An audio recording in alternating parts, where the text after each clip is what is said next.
Volar sobre un charco, cruzar un puente queriendo volver. Guardamos lo mejor de nosotros en una valija. Convertimos cada paquete en un amuleto. Nos vimos en otros espejos, nos desconocimos. Sonreímos ante lo que no sabíamos si era suerte o desgracia. Y nos preguntamos, ¿cómo volver a donde fuimos felices?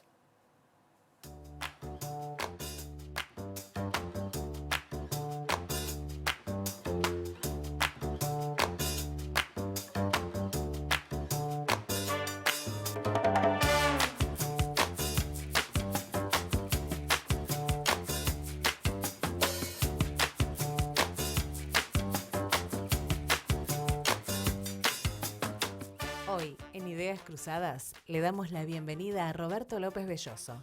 Escribe para comprender mejor el mundo que lo rodea, sabiendo que las palabras pueden herir o reparar. Y Carmen Decia. Asistió, cuidó y formó a otros para hacer de la revolución un sueño real, un diamante pulido. Buenas noches, bienvenidos a una nueva propuesta de Ideas Cruzadas. Buenos días, escuchaban la presentación. Carmen Decia, gracias Gracias a por, ustedes. por acompañarnos hoy. Por favor. Roberto López Belloso, gracias Roberto por acompañarnos. Lo mismo, gracias a ustedes por la invitación. ¿De qué se trata esto? Bueno, se trata de una historia real que de alguna manera fue recuperada en un libro que se llama Hijos de África, que escribiste tú, sobre un grupo de militantes comunistas uruguayos que en el año 67, ¿está bien? Sí, Fueron... 1977. 1900, sí, 1977. Por las dudas. Por las dudas, sí. Fueron a trabajar a Angola como voluntarios, como constructores o para contribuir con esa sociedad. Entonces, bueno, te propongo arrancar por vos. ¿Cómo se te ocurre que ahí hay una historia como periodista? Bueno, ya lo anunciabas, sos editor de Le Monde Diplomatique y de Lento en la Diaria, y has trabajado en una cantidad de medios, ¿no? Sí, en este momento en Le Monde Diplomatique, centralmente, y en realidad la idea surge hace muchísimo tiempo, cuando yo tenía 20 años, se podrán imaginar entonces la cantidad de tiempo que hace que surge la idea. Yo era un imberbe cronista que estaba recién comenzando en el oficio, hacía el estado del tiempo y 4 o 5 informaciones más en el diario La Hora, y había una persona que estaba en la redacción, que era del equipo directivo del diario, que se decía que había estado en Angola. Yo, ¿cómo es eso de haber estado en Angola? Porque para mí no era uno de los destinos habituales, no había sido uno de los destinos habituales de los exiliados que habían salido expulsados del país durante la dictadura.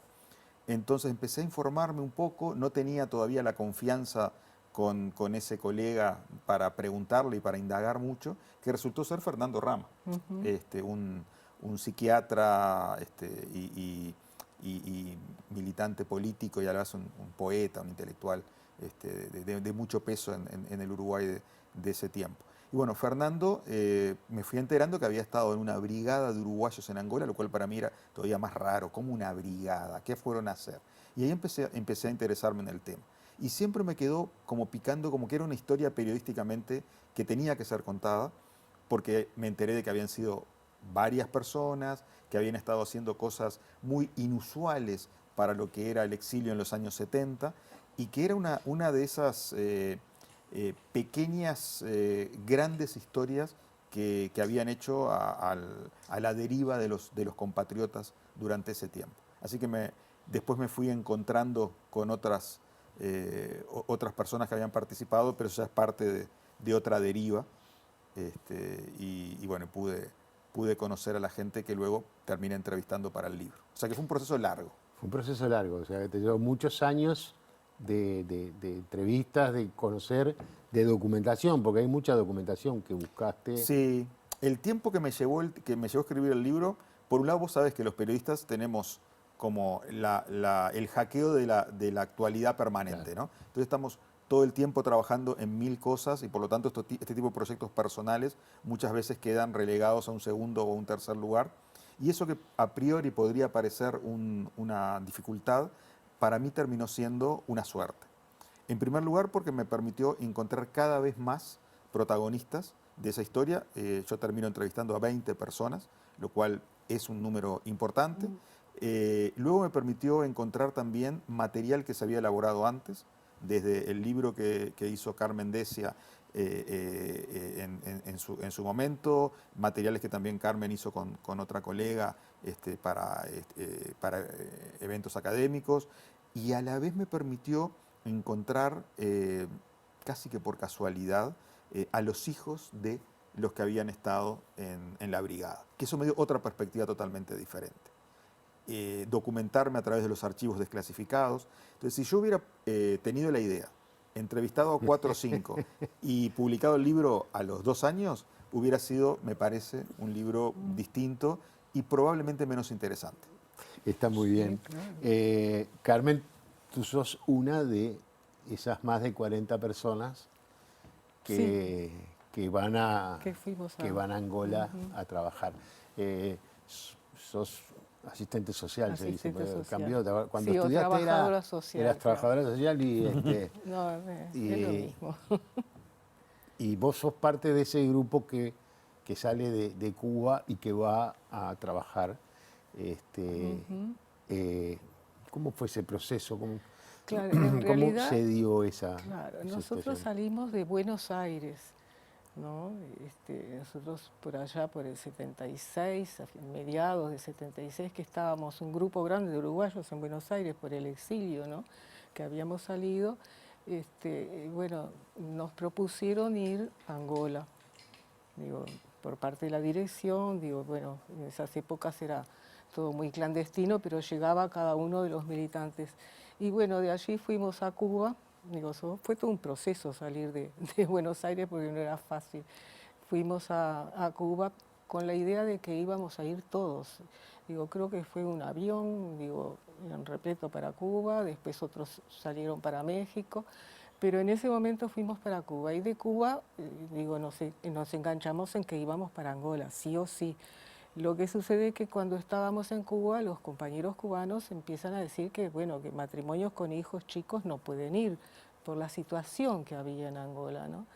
Y entonces fuimos unos pocos compañeros al inicio, matrimonios, digo, 2 matrimonios y después personas solas o el esposo y la compañera con los hijos se quedaba en Cuba, digo, eso fue así. Pero la idea era ir a ayudar a colaborar en el proceso de independencia de Angola, que recién se había independizado de la colonia, digo, todo eso, la nacionalización, digo, era un proceso para realmente un gobierno nacional. Ay, perdón. No, por favor.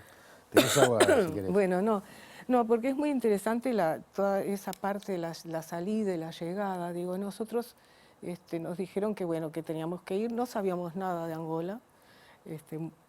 Si decimos que sabíamos algo, no. Digo, sabíamos que estaba en África y algunas cosas más. Digo, en Cuba tuvimos posibilidades de entender y de conocer, y además los cubanos nos explicaron un poco cómo era la situación, más allá de la situación de la independencia, de la situación tremenda que había quedado después del colonialismo, después de expulsar a los colonialistas. Una sociedad muy pobre, empobrecida, mucha hambre. La industria no funcionaba, digo, bueno, no funcionaba nada. Digo, había muchas maquinarias y cosas muy importantes que los compañeros que entendían cuando fuimos, ¿no? Decían que era muy importante, pero estaban o rotas las maquinarias, digo, de todo tipo, o no había personal para usarlas.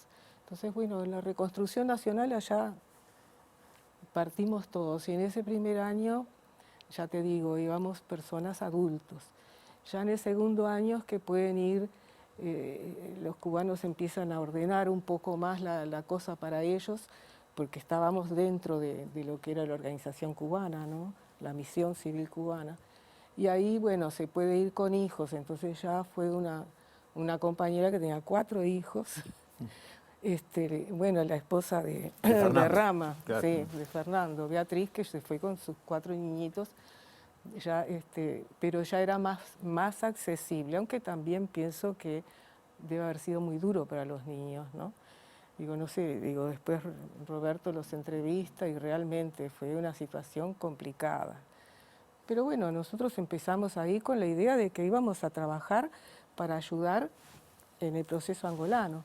Y además de eso queríamos hacer solidaridad con Uruguay, digo, que se conociera qué era lo que estaba pasando y por qué estábamos ahí.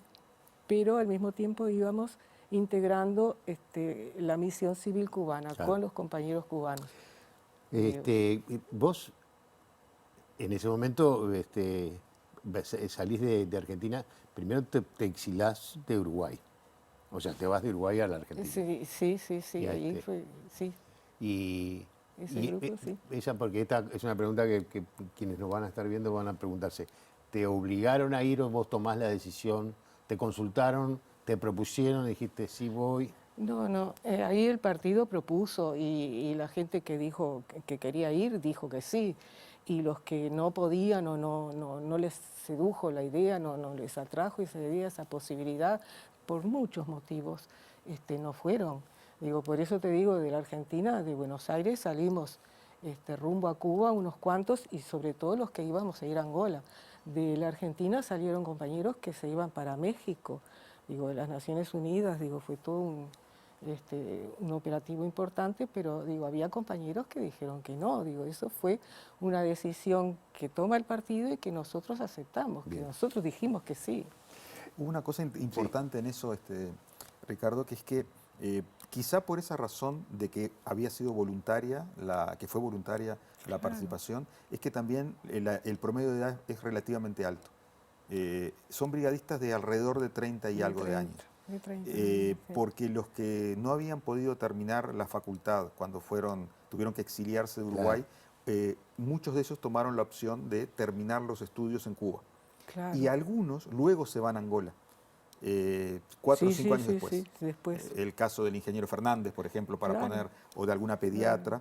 Entonces, el comienzo de esa brigada es gente que su edad es un poco mayor de la que yo al principio me imaginaba que habían tenido, que yo me imaginaba gente de 20 años, 22 años, y no es gente de unos 30, digamos, Sí, ¿no? sí, En aquel No momento. era la gente que iba a cortar caña. Exacto, A las zafras cañeras, sino que, bueno, porque cuando uno repasa la lista, hay ingenieros, hay médicos, hay odontólogos, hay arquitectos, bueno, Mecánicos, hay torneros. asistentes sociales, gente especializada, mecánicos, Sí. carpinteros, Sí. o sea, Sí. como Gente que ya formada. gente que Claro. tenía una formación y algo para aportar en ese trabajo. Claro, porque la idea era aportar ahí. Si no podías ir a estudiar, a formarte, en esos momentos no se podía. Claro. Claro. Digo, a diferencia de repente de alguna brigada, bueno, las históricas brigadas que fueron a la Guerra Civil Española o que fueron a la propia Nicaragua, esta era una brigada que iba a trabajar en la construcción. Una brigada civil. Era una Civil, brigada civil. totalmente. Eso es muy importante. Sí. Yo creo que tiene, por lo menos, tiene muchas características que le hacen única a esta experiencia. Yo creo que hay dos que podemos mencionar en relación a eso. En primer lugar, que era una brigada civil. Eso me parece que es como clave. Y de construcción, ¿no? De construcción de una sociedad que estaba hackeada por el hecho de que los 400 años de colonialismo portugués habían dejado a Angola en el momento de la independencia sin sus técnicos, sin sus obreros calificados y sin sus profesionales y sin los repuestos y las piezas clave para que funcionaran esas máquinas que Carmen decía Sí. que existían y que los brigadistas lo cuentan de manera muy detallada. Y en segundo lugar, que era una brigada orgánica, en el sentido de que no era que iban y se juntaban allá para ver qué hacían juntos, sino que era una experiencia que se va en conjunto, funciona en conjunto y vuelve en conjunto. Entonces, es una experiencia que en el caso del Partido Comunista Uruguayo solo tiene como antecedente efectivo que se realizó la que fue, como tú decías, a la Guerra Civil Española. Ahí hay como una, Sí. como una característica particular, ¿no? Bueno, y lo de Nicaragua, probablemente. Claro, pero digo, yo siempre insisto que es un poco diferente, digo, porque digo, tú decías es civil, sí es civil, pero es compañeros que estamos en el exilio y que vamos a prestar una tarea, vamos a realizar una tarea internacionalista de ayuda al pueblo angolano, pero en el sentido del internacionalismo, como lo entendía el partido en aquella época.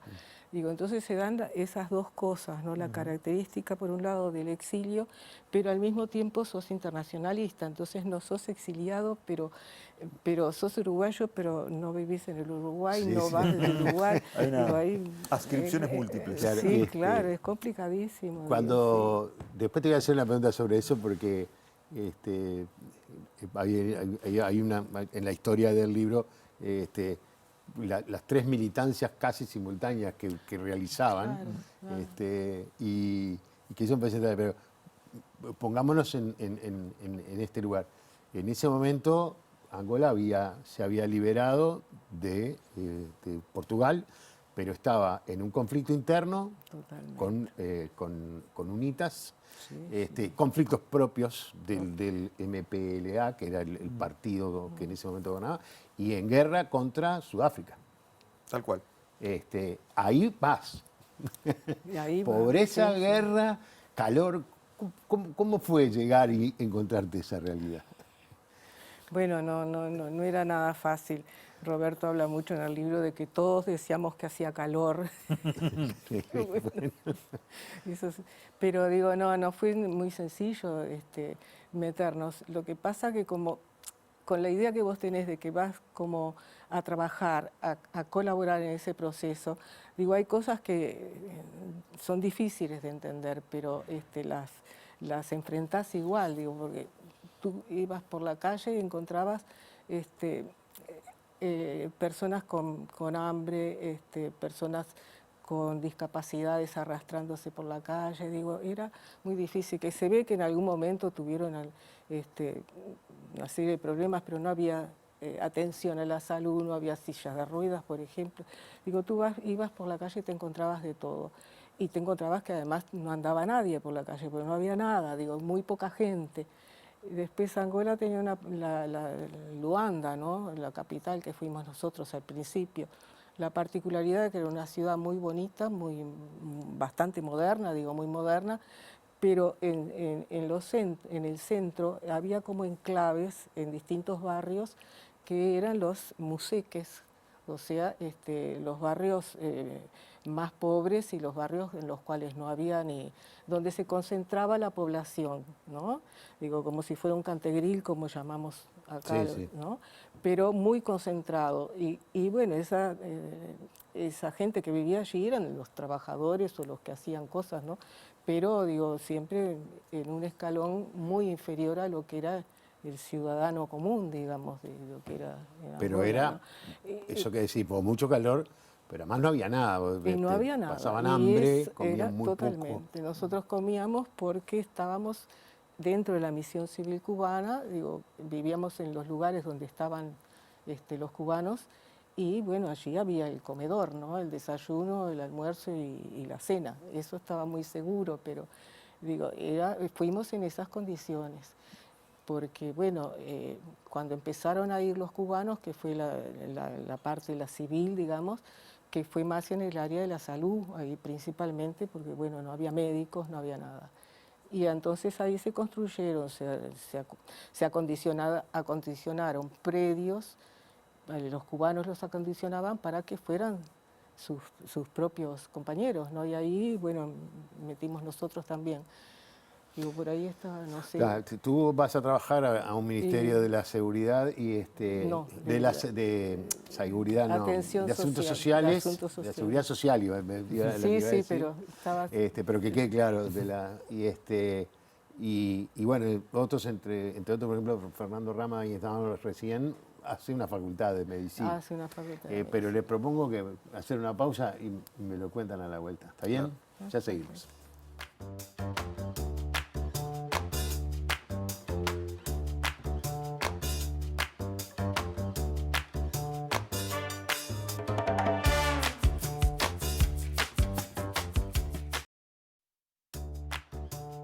Presenta Mercado Agrícola de Montevideo, en el corazón de un barrio donde late la ciudad. Mercado de Historias. Mercado de Historia.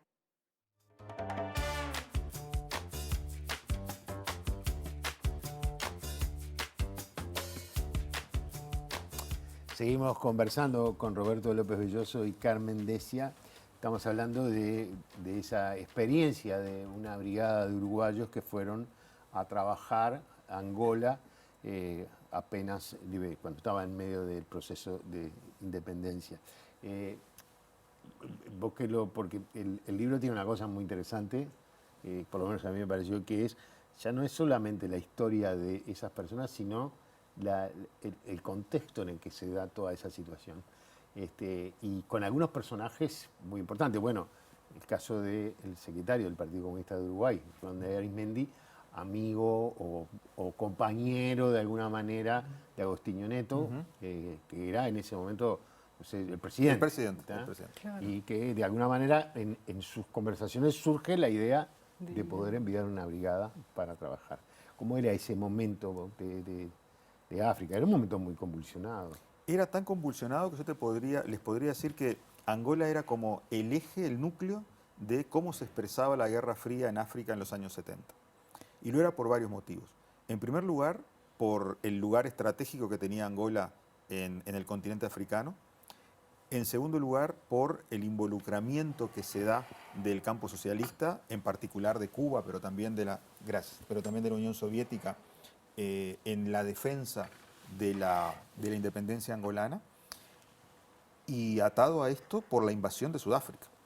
No olvidemos que Sudáfrica en ese momento era un régimen de apartheid, un régimen racista, donde, como todos recordamos, la mayoría de la población negra no tenía acceso a la mayor parte de los derechos que habían sido confiscados por la minoría blanca que dominaba el país. Era un aliado esencial para Estados Unidos y para Occidente en África durante la Guerra Fría, y cuando se produce la independencia de Angola, para evitar que un movimiento socialista como el MPLA pudiera acceder al poder, Sudáfrica invade y penetra 800 kilómetros en territorio de Angola. Queda a 20 kilómetros de la capital de Luanda.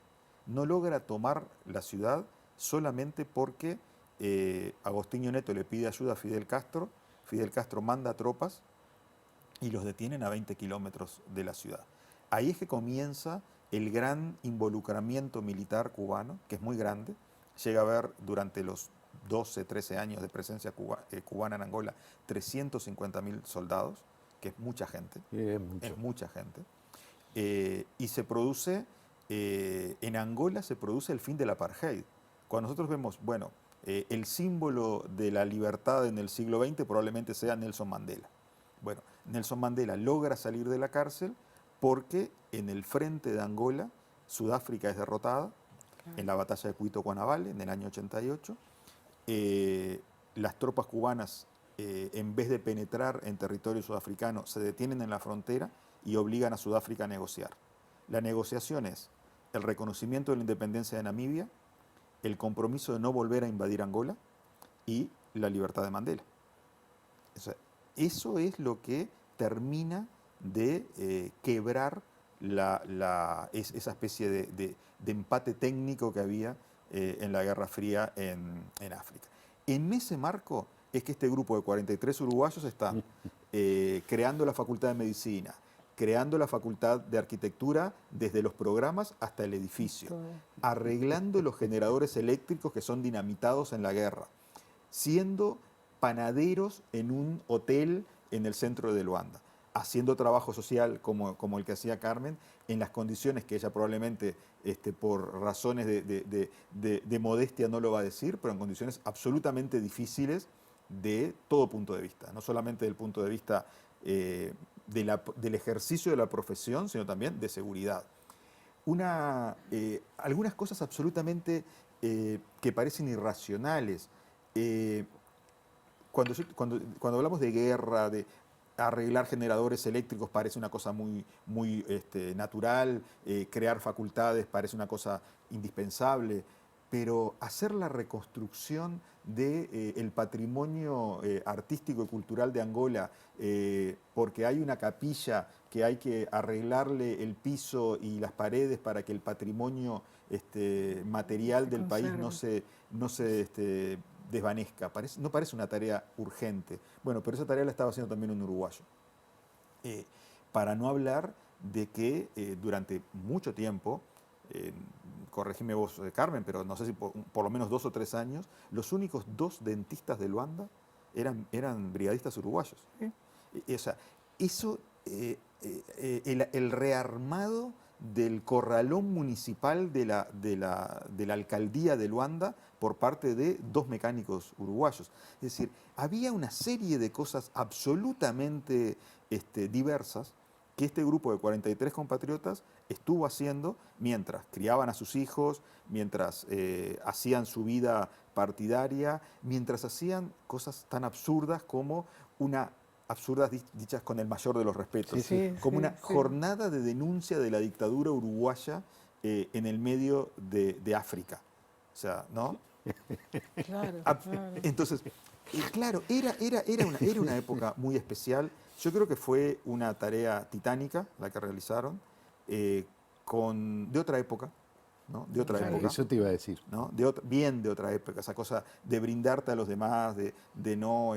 para mí fue un privilegio realmente haber conocido esas historias, y además me sirvió para entender un poco ese momento tan peculiar de la Guerra Fría, del cual en las noticias parecía de que las cosas sucedían porque sí, pero tenía todo un entramado que el haber encontrado los documentos desclasificados, haber accedido a los documentos desclasificados que están disponibles en el Wilson Center de Estados Unidos, no es tampoco que fueron encontrados en un sótano, pero que te muestran las conversaciones entre Fidel Castro y Raúl Castro, entre Agostinho Neto y la dirigencia cubana, de cómo se iba tejiendo la postura de Cuba y del campo socialista en esa Guerra Fría que en Angola era muy caliente. Todo ese panorama que él pinta maravillosamente bien, porque lo hace muy bien, vos lo vivís y aunque me da la sensación que capaz que tenés cierta modestia en lo que es mostrar, problemas de agua, problemas de luz, problemas de alimentación, problemas de locomoción, e incluso momentos en los que hay acciones militares, porque hay un momento en el que hay una división dentro del MPLA y hay un levantamiento creo que era el ministro no sé si de seguridad o uno de los ministros, y hay tiros en la calle y ustedes estaban ahí. Claro, a los pocos meses de haber llegado, un intento de tirar abajo, una división dentro del partido, ¿no? De angolano, un intento de tirar abajo a Agostinho Neto. Y sí, eso lo vivimos y dijimos, y otro golpe de Estado no puede ser, porque era una Eran cosa... perseguidos, Uruguay, Argentina y dijimos, no puede ser. Entonces, bueno, claro, porque eso nos tomó de sorpresa, no estábamos muy empapados en la realidad angolana en esos momentos, ¿no? Y bueno, sí, claro, eso también fue una situación muy, muy compleja para todos nosotros, porque primero que para ir a trabajar te llevaban y volvías, y no podías salir, había toque de queda, los cubanos se armaron todos, pero bueno, había mucha vigilancia por parte de los angolanos, las FAPLAS, y por parte, nuestra, de los cubanos. Nuestra, en el sentido de cubanos, ¿no? Como vivíamos en ese momento con ellos, compartíamos todo con ellos. Pero bueno, sí, y otra de las tareas que no mencionaste, de las tareas esas raras, es una audición de radio. Porque es insólito, nosotros pidiendo solidaridad, etcétera, pero teníamos una audición de radio semana a semana, todos los sábados a las 11 de la mañana, de 11 a 12, era una hora, en la cual se hablaba de Uruguay, de lo que estaba pasando en Uruguay, de las noticias que había, y cuando no había mucho material de la historia de Uruguay, de cosas más específicas. Ese programa era para los uruguayos. No, era para, lo hacíamos con la idea de que llegara a Angola y a otro. No, era una audición de radio para dar a conocer la situación de Uruguay. pero semana a semana hay que mantenerlo, ¿viste? Sobre todo allá que a veces no nos enterábamos rápidamente de las cosas. ¿Qué de lo que escuchaban? estaba. Radio Moscú, les llegaban información No, de Uruguay. nos llegaban generalmente a través de aquellas primeras épocas de Cuba, después Claro. cuando tuvimos un encargado del partido, puso un compañero encargado de la brigada, nos llegaba por parte de este compañero que estaba, Esteban, que estaba en Italia, ¿no? En Roma. Digo, Una cosa por interesante IPS. con respecto a esa audición, que era en la radio, creo que era la única radio que La se podía única escuchar en radio Angola, que había, era lo único era en que portugués, había. Sí, o sea que claro. estaba dirigida al público. Sí, sí. Y yo creo que era bastante escuchada, porque Era cuenta así, el hijo de Rama, cuenta que fue en los años ya 2000, y cuando presentó el pasaporte para entrar, el funcionario de inmigración que vio, Uruguay, un poco en luta, que era el nombre de la audición. Claro, pero el Esteban que también... estabas hablando es Esteban Valenti, Sí, sí, que estaba en Esteban Valenti, Italia y sí, que sí. era el encargado de esa... Claro, después el partido puso un responsable, porque sí. digo, habían que tener. No vivía en Angola, él viajaba mucho. No te quiero interrumpir, pero porque no quiero perderme, porque una de tus principales misiones es salir, como se dice ahora, al territorio, ¿viste? Ahora se dice, Sí. salir al territorio a enseñarle a otras personas a transformarse en una especie de educadores.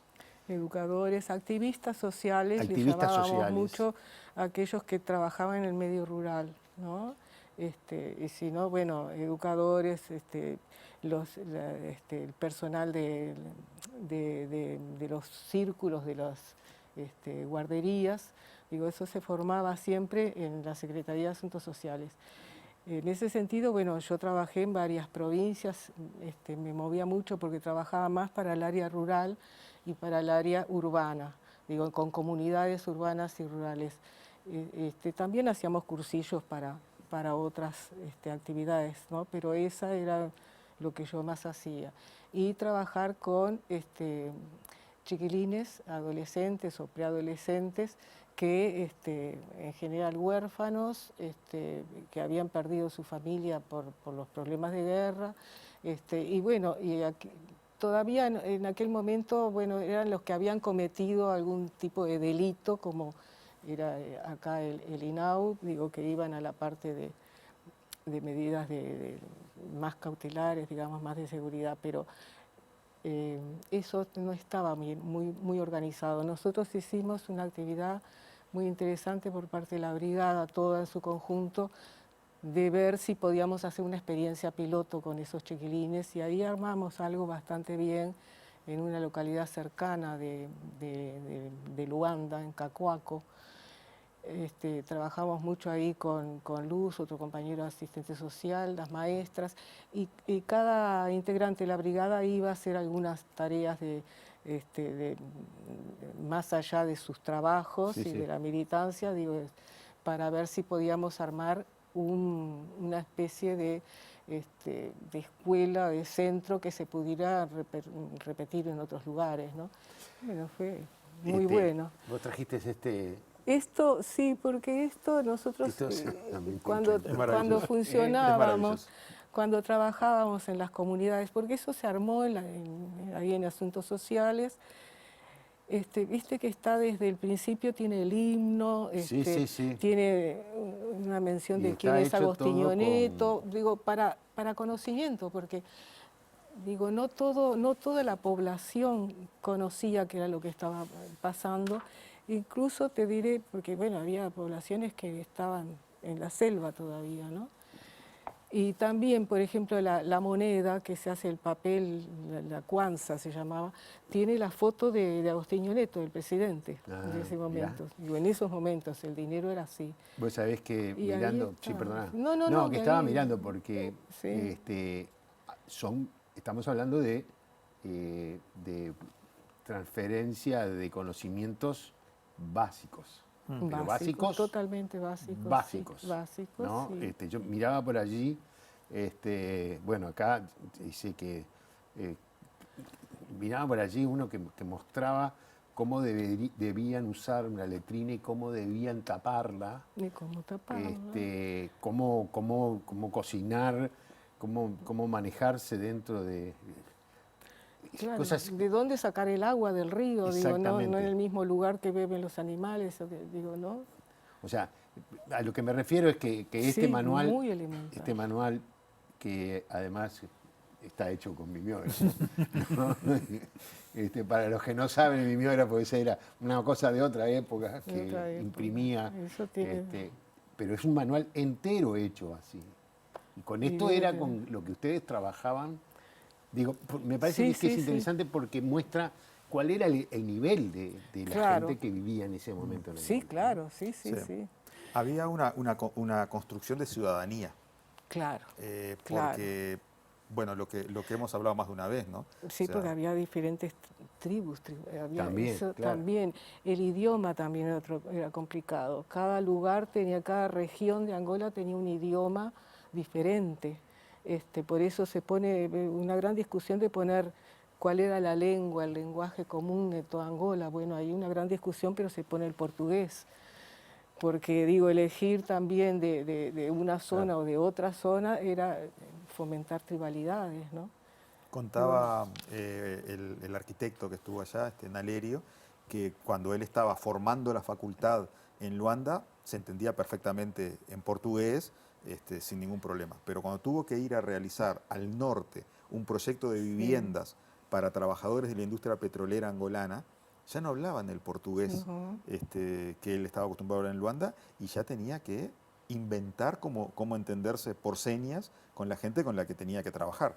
O sea, era una diferencia muy grande según Sí, la sí. región. No, yo digo, nosotros dábamos esas clases, que dábamos esos cursillos, y que tenías uno que hablaba un idioma, otro, y se iban transmitiendo, porque no había forma. Teléfono descompuesto también, me imagino. Y con muchas imágenes, ¿no? Dibujos, en fin, señas, pero era así, alguien que hablaba portugués, después hablaba, y el otro idioma, ¿no? ¿Y alguna palabra angolana que también nos resonaba en español? Me contó algún brigadista, ¿no? Con esa cosa del idioma que trajeron los esclavos a América, Ah, bueno. de palabras que eran nativas de Angola y que para Uruguay no eran tan extrañas. No eran Yo tan no sé extraños. si eran nativas, ¿no? Estaban ahí. Claro, estaban ahí, pero digo, la pitanga, el árbol de pitanga, ya, bueno, existía el árbol de pitanga. Cuando dijeron, "¿Y qué es eso, un pitangueiro? Pero ¿cómo? Si es lo mismo. Digo, ese tipo de cosas, el quimbo, bueno, esas cosas, ¿no? Sí. Hay más lazos de lo que uno piensa a veces. Y sí, claro, Somos una sociedad de sí. aluvión. Exactamente, ni que hablar ahora, ¿no? Claro. Pero en ese momento también. Claro. No, digo, entre las cosas que uno también se te vienen a la cabeza, porque vos decís, bueno, y aparte de la comunidad construida con sus camaradas, con los que habían, con algunos salidos de Buenos Aires, con otros salidos de Cuba, otros lados, sí. había otra interacción, le fue permitiendo, porque tú estuviste 7 años, ¿puede ser? 8. 8 años. Se construyó otra interacción con gente de Angola o con gente de Cuba. Es decir, había algo que estuviera fuera del trabajo, digo que diversión, Sí, sí, encuentro. Bueno, digo, sí, claro, digo, con los cubanos, digo, participábamos de todas sus actividades, digo, con los angolanos también te invitaban a las casas, sí, sí. Lo que pasa al principio era complicado por eso el toque de queda, Claro. pero cuando eso se fue pasando, después sí, y a las fiestas, más que fiestas, reuniones, porque fiestas, eran muy pocas, digo, no había esas grandes fiestas. Pero sí participábamos de ellos. ¿Y cómo los veían ellos, los angoleños? No, angoleños. No, creo que nos veían bien, pero tú ibas a una reunión que te invitaban a veces y bueno, la música allá era la típica de la jazz, como pasaba acá, ¿no? En aquella época, bueno, el tango era una cosa que se bailaba mucho y que estaba en todos lados. Digo, en la radio te pasaban tangos. Bueno, digo, hay una serie de afinidades que uno le gusta mucho, digo, y te acerca mucho al pueblo. Y te acercan muchas cosas, porque, bueno, yo después yo trabajé después más el tema del exilio, pero te acerca el cielo, la playa, el océano Atlántico, digo que con los cubanos tenés otra relación. Los cubanos se asombraban mucho el tipo de cielo que había en Angola, porque bueno, ahí no está la Vía Láctea, digo, esas cosas como que bueno, ellos extrañaban muchísimo, nosotros extrañábamos, pero de una manera diferente, digamos, porque ellos extrañaban y volvían, nosotros extrañábamos y no sé, como No que nos volvía. quedábamos, no, claro, digo. Por eso yo me interesó mucho el tema de cómo se vivía el exilio y el internacionalismo también, ¿no? Por ahí. Claro, porque los cubanos podían volver a su país. Y sí, Y claro. ustedes, no, ustedes de repente viajaron alguna vez a Cuba, algunos lo hizo, no Sí, sé si sí, todos. sí, viajamos, pero no. Y después te daban, digo, supuestamente una vez por año, porque a veces no se tomaba una vez por año la licencia, digamos. Eso después de los años 80, pero podías ir a otro país, porque siempre te pagaba, Angola te pagaba el viaje a tu país de origen. O sea, Claro, pues tú no podías ir. no, al Uruguay no veníamos. Y, ¿No? Pero digo, y eso, ¿y les pagaban? No, no les pagaban. Dinero, bueno, a sueldo. partir de los años 80, sí, Sí. eso lo plantea muy bien Roberto en el libro, porque ahí se cambia el carácter de la brigada y sí, se arman contratos, y es diferente, porque bueno, tenemos un contrato por los cuales nos paga Angola tanto y de ese dinero queda una parte para nosotros y otra parte para el partido. Digo, ahí sobre todo cuando se arma, se nombra el responsable nuestro de la brigada, bueno, entonces empieza a depositarse una parte del dinero en cuentas del partido que se utilizaba para mandar dinero para el Sí, sí, Uruguay, claro. ¿no? Sí, sí. Digo, ahí cobrábamos. Me toca preguntarte, pero lo voy a hacer después de la pausa, ¿cómo fue volver? Bueno, ¿Cómo fue volver? Hacemos una pausa y ya seguimos conversando.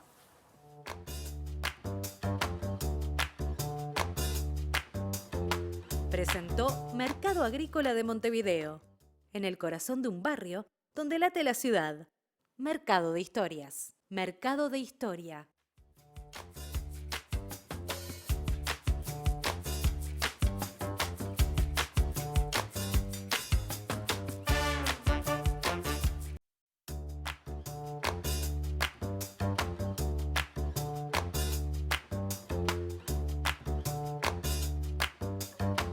Seguimos adelante conversando con Roberto López Belloso y Carmen Decia. Estamos hablando de esa historia que se recoge en el libro Hijos de África, de Roberto, que cuenta la historia y ubica ese momento histórico donde hay más de 40 uruguayos que integran una brigada, son integrantes del Partido Comunista, que van a Angola a trabajar en la reconstrucción o en la construcción de ese país. Me quedan 2 o 3 cosas para el tiempo que tenemos y yo te decía lo de la triple militancia porque se militaba en la tarea para la cual fuiste, se militaba en la solidaridad con el país, con Uruguay o en la denuncia de la dictadura, se militaba en el partido. En el partido. Estaban ocupados. Ah, sí. Sí, pero igual el tiempo, te digo que el tiempo a veces sobra porque no tenés, te falta toda la otra parte Claro. de la vida cotidiana de cada uno, de familia, yo qué sé, amistades, otro tipo de actividad que uno hace, que bueno, está, sí, el tiempo, hacíamos mucha cosa. Incluso los angolanos a veces nos decían, pero ustedes parecen que fueran 100, pero son que 20, porque digo, fuimos 40 y algo en total, En digo, total, pero sí, no éramos todo, grupos pero sí, chicos sí. en realidad, ¿no? Pero no, el tiempo a veces te alcanza bien para esas cosas. La otra cosa fue que ella lo comentó fue, bueno, hubo niños. Creo que alguno nació incluso en Angola, Sí, ¿no? sí. 2. ¿Cómo fue para esos niños la experiencia esa? Porque digo, en esa época muchas veces los padres, y me incluyo, tomamos decisiones que afectaban a nuestros hijos, desarraigándolos de su escuela, de su país, de su familia, de su historia, para ir detrás de proyectos como este, que era un proyecto de una época donde el concepto de la solidaridad y del internacionalismo tenía un valor muy alto. Sí. ¿Qué pasó con esos niños? Bueno, para mí fue de lo más interesante dentro del proceso de hacer el libro encontrarme con los testimonios de los hijos de los brigadistas, porque me dio una visión transversal también a otros exilios y también a otras situaciones. ¿Qué es eso que vos acabas de decir?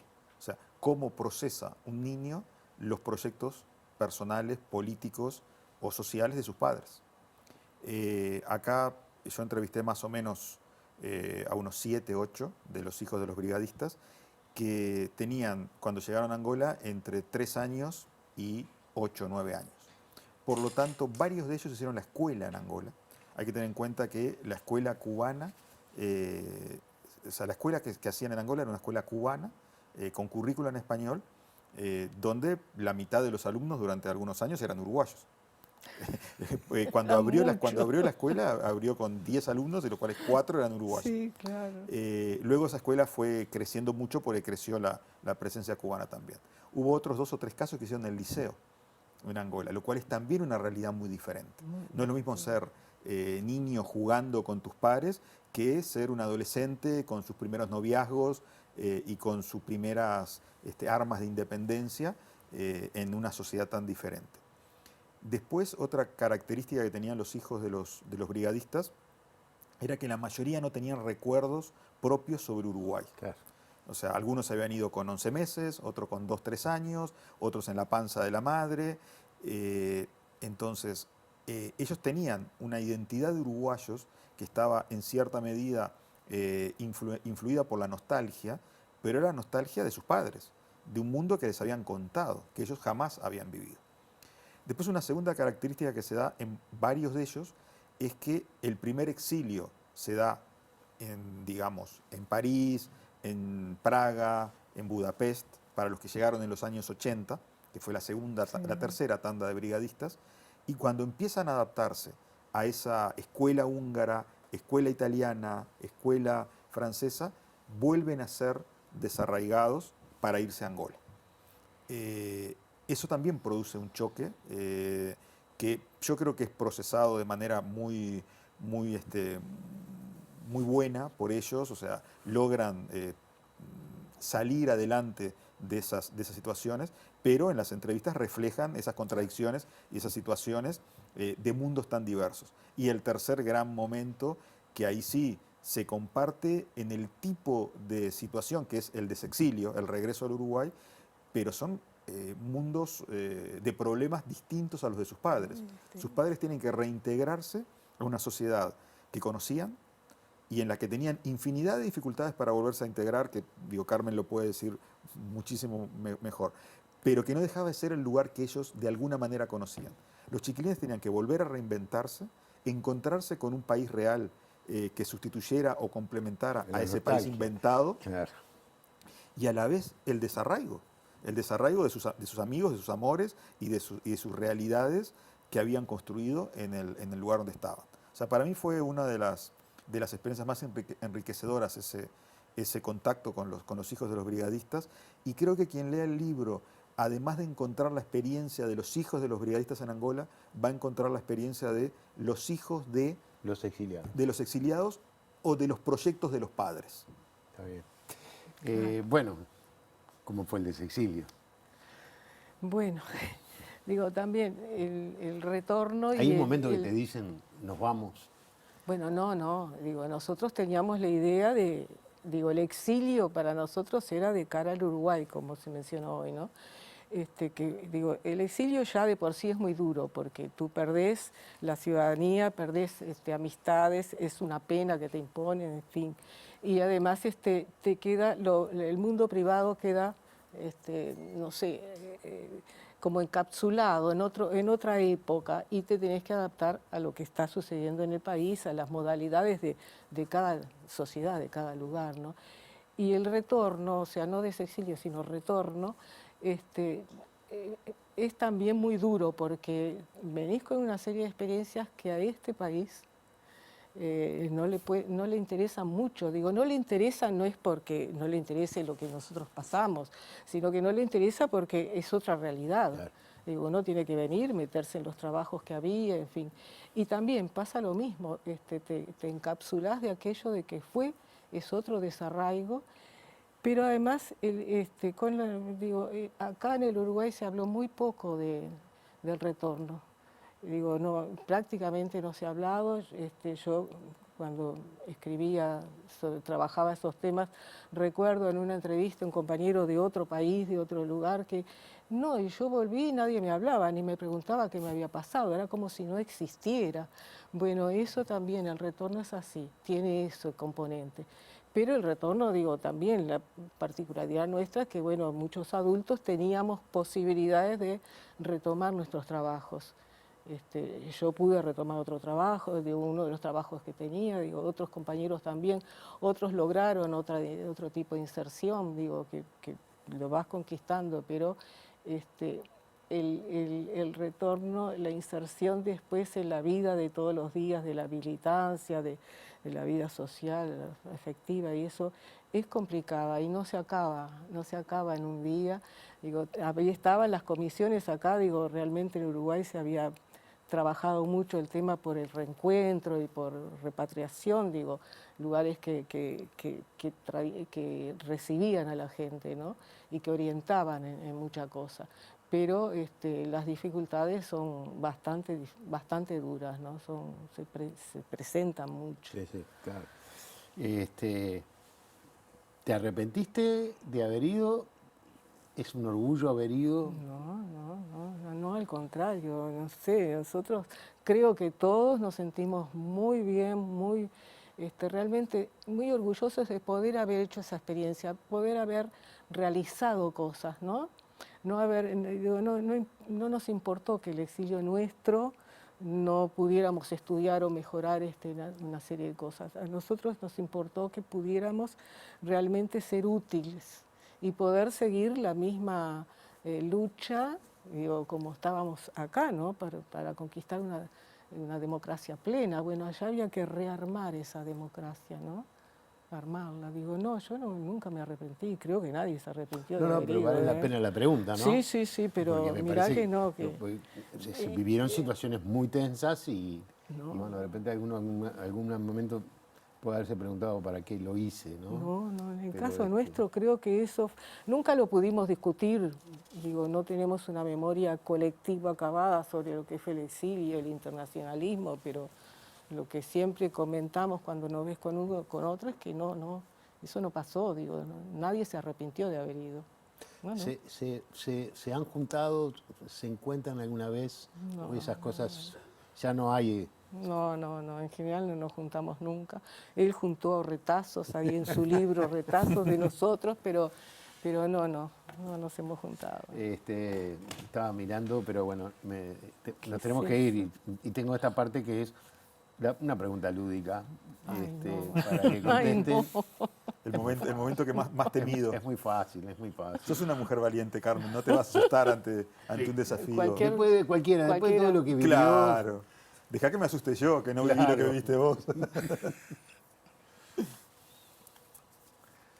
Tú dirás. Ay, no sé. ¿La leo? Sí. Si pudieras tener un superpoder, ¿cuál sería? Ay, a mí, ¿sabes qué? Me gustaría un superpoder así como el que tiene él, poder escribir realmente. Sí. Está muy bien. Digamos que hay, que tenés pero un esos libro son articulitos. con artículos que tú escribiste Sí, pero sobre, sobre la experiencia. Pero escribir así a mí me Bueno, gusta. está, sí, a mí también me encantaría poder escribir este libro, pero eso sería una tú cosa también de- hiciste tu aporte, eso es lo que Bueno. quería decir. Así que aquí está. ¿Y tu pregunta qué dice? Si pudieras quitar una palabra del diccionario, ¿cuál sería? Olvido. Olvido. Muy buena, muy buena bien. palabra Sí. para quitar del diccionario. Sí. Está bien, tenés Está razón. muy bien.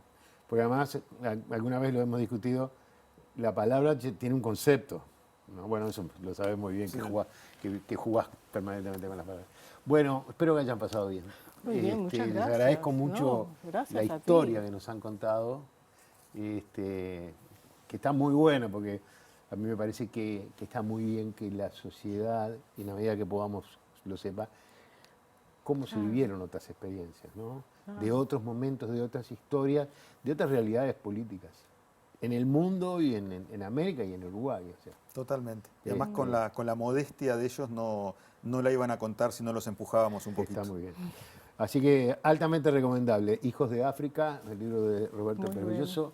Un abrazo a los dos y a ustedes invitarlos para el próximo fin de semana para hacer una nueva propuesta de ideas cruzadas, recordando siempre que conversar es pensar juntos en voz alta. Hasta la próxima.